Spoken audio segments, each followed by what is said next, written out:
StereoSound, here with Maine. Introduce yourselves. Hi, I'm Jared. And I'm Garrett. So you guys have now been on the Pioneer Tour for almost a month, and pretty much traveled across the country, playing sold out shows basically everywhere. So how has the tour been so far? It's been awesome. It's been so fun for us. It's been a long time since we embarked on this album. I think about a year ago. Yeah. And it was a battle, but towards the end of it, we started to see the light at the end of the tunnel, and that was these shows. So everything's been great. We've been having a blast. Yeah, it's definitely different than any tour we've done before because we kind of like split it up into two sections. We had 3 California shows, and then we went to Brazil for about 2 weeks, and then we're finishing the rest of the shows off right now. So we've never really done that where we had to like leave mid-tour, but it's been awesome, really great. Yeah, I heard the Brazil shows were pretty crazy. Oh, I saw the videos and everything. How did it feel to play for such a insane audience, I guess? It was an honor before anything else. I mean, it was just, it's been so long coming. I mean, we've never been there. They've been waiting for us to come down there for 4 years or so. So finally getting to go there, seeing everybody's excitement, and realizing that we can play to bigger crowds there than we can here, I think that was really shocking for us. It was a totally different vibe than we're used to when we play shows. How do you think that the crowds there kind of differed from the ones here?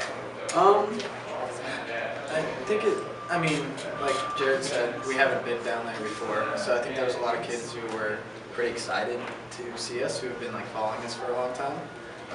So it was like I think for them it was a different excitement. Like we tour the States a lot, so kids are excited, but you know, we start to see familiar faces, and it's more of like a, hey, how's it going kind of thing, more than like down there. I mean, they go all out. Like we're camping outside the hotel, like over like 50 kids. Like come greet you at the airport. Yeah, it was crazy, and can't really even explain. It's a very humbling experience. That sounds amazing.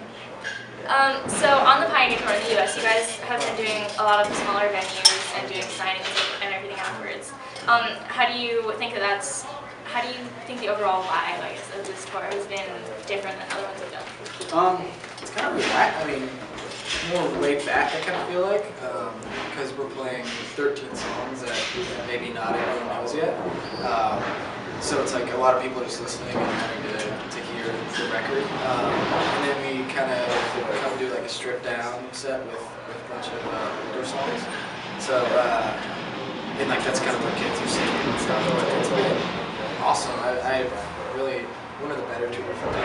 Yeah, it's been, like Garrett said, very good, and it's nice to see fans paying attention and watching and listening and taking in what we're doing and everything, and like trying to kill each other. Yeah.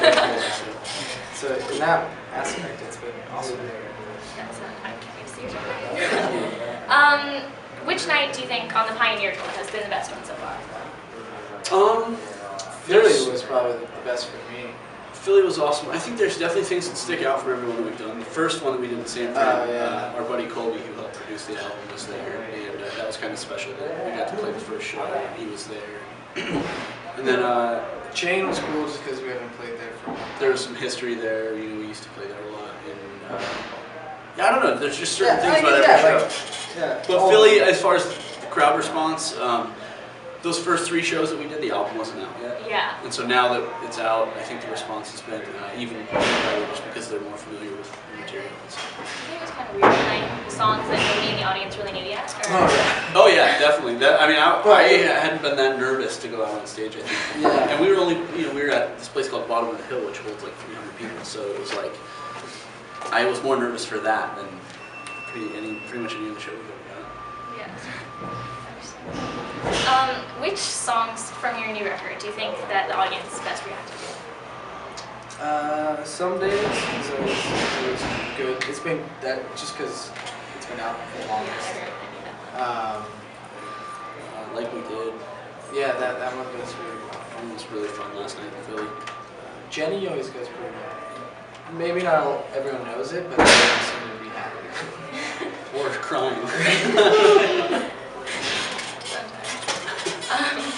So on your new album, your artwork on the front of the album is quite a bit different, I guess, than anything a lot of fans have seen. Do you have any story behind it or anything? Not so much a story as it was an idea. It just represents something. There's a lot of different things that you can take away from that. John had this idea inside early on, and it was of this guy. It was just this big burly guy that had lipstick on. It was kind of this homage to not being afraid to be who you are.